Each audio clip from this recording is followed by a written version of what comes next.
நான் இதை சொல்லி இருக்கிறேன் ஒரு முறை, உங்களிடத்தில் இதை பகிர்ந்து கொள்கிறேன். அவர் மரணம் அடைவதற்கு 20-25 நாட்களுக்கு முன்னால் தொலைபேசியில் தொடர்பு கொண்டு என்னை பார்க்க வேண்டும் என்று சொன்னார். நான் என் தாயாருடன் போயிருந்தேன்.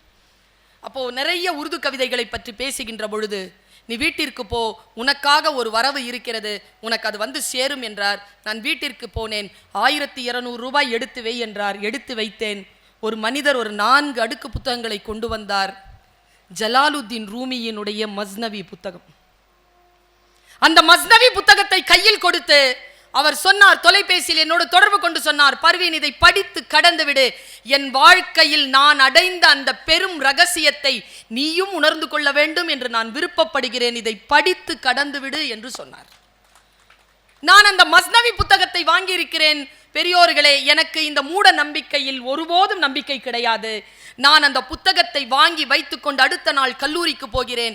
எங்களுடைய கல்லூரி தலைவர் மூசா ரசா அவர்களிடமிருந்து தொலைபேசி எங்கள் கல்லூரி முதல்வர் அவர்களுக்கு வருகிறது.